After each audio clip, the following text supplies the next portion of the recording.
আসসালামু আলাইকুম প্রিয় চাকরি প্রত্যাশী ভাই এবং বোনেরা, এই মুহূর্তে যে যেখান থেকে আমাকে দেখতে পাচ্ছেন সবাইকে আন্তরিক অভিনন্দন এবং শুভেচ্ছা জানিয়ে শুরু করছি আজকের ভিডিও। বরাবরের মতো রিকোয়েস্ট থাকবে, যে যেখান থেকে এই মুহূর্তে আমাকে দেখতে পাচ্ছেন প্লিজ এই ভিডিওটাতে একটা লাইক করে দিবেন এবং অবশ্যই চ্যানেলে যদি প্রথমবার হয়ে থাকেন তাহলে চ্যানেলটি সাবস্ক্রাইব করে পাশে থাকার জন্য বিনীত অনুরোধ জানাচ্ছি।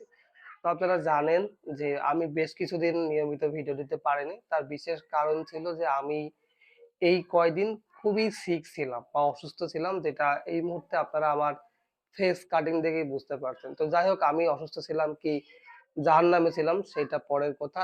যেই কথাটা নিয়ে আজকে ভিডিওটা বানাবো সেটার অলরেডি ভিডিওর টাইটেল এবং থাম্বনেল দেখে বুঝে গেছেন যে কোন বিষয় নিয়ে কথা বলবো। আমি ছোট্ট করে একটু কথা বলতে চাচ্ছি। এই কথাগুলোর মধ্যে যদি আপনি আমার এই ভিডিওটা যদি সম্পূর্ণ দেখেন, আমি খুব ছোট করে বানানোর চেষ্টা করব। যদি সম্পূর্ণ দেখেন অবশ্যই বুঝতে পারবেন, বা আপনার মনে যদি কোনো সংশয় থাকে বা প্রশ্ন থাকে তাহলে অবশ্যই এই ভিডিওর মাধ্যমে আপনি আপনার প্রশ্নের উত্তর পেয়ে যাবেন। অনেকেই আমার কাছে প্রশ্ন করেছেন, আমার হোয়াটসঅ্যাপে অনেকেই এসএমএস করেছেন যে পুলিশ ভেরিফিকেশনে কি কি হতে পারে, পুলিশ ভেরিফিকেশন হবার পরে কতদিনের মধ্যে জয়েন হওয়ার সম্ভাবনা বেশি আছে। সেই সমস্ত কথা নিয়ে আমি আজকের ভিডিওটা নিয়ে ছোট্ট একটা আলাপ করব। দেখেন, পুলিশ ভেরিফিকেশনটা কি সেইটা নিয়ে আমি আমার আগের বেশ কিছু ভিডিওতে বিস্তারিত আলোচনা করেছিলাম।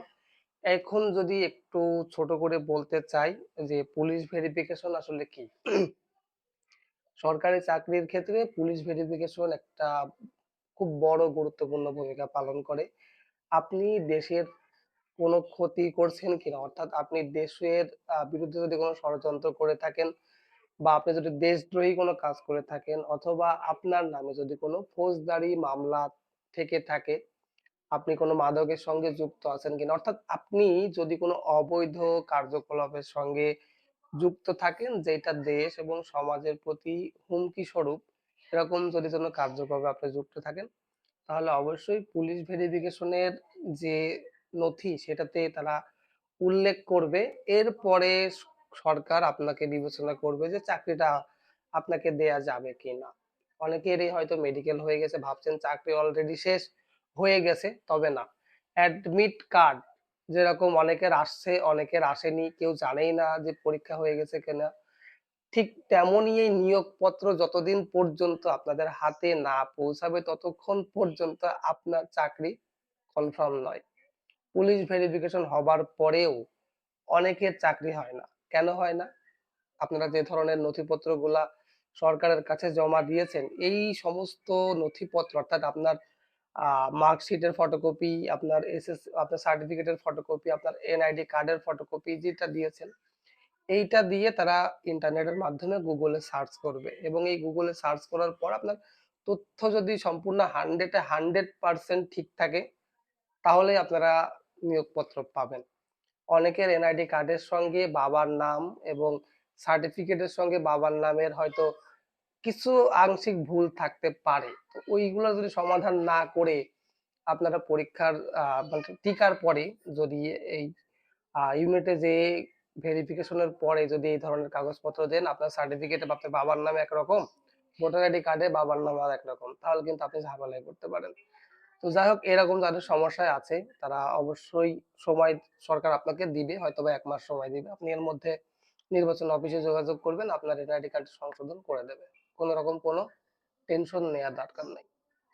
এরপরে অনেকে আমার কাছে প্রশ্ন করেছেন যে ভাই সরি, আ পুলিশ ভেরিফিকেশন হওয়ার কতদিনের মধ্যে আপনার জয়েনিং লেটার বা নিয়োগপত্র আমরা হাতে পাবো?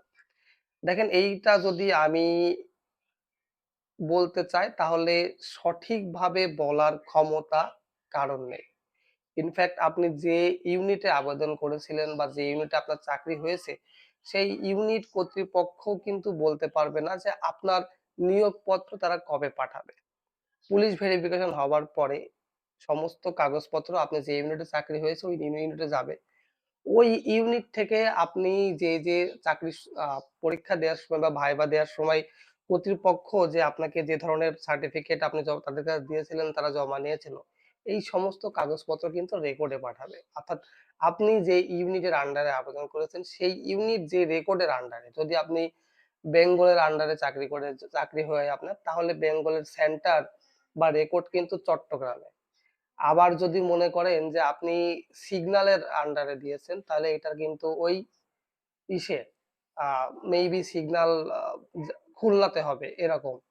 তো একেকটা কোডের আসলে একেকটা সেন্টার থাকে। তো এই সমস্ত সেন্টারে আপনাদের কাগজপত্র যাবে এবং একটা কোডে শুধুমাত্র ১ থেকে ২ জন ব্যক্তির যে নিয়োগ দেয়া হয়েছে বিষয়টা এরকম না।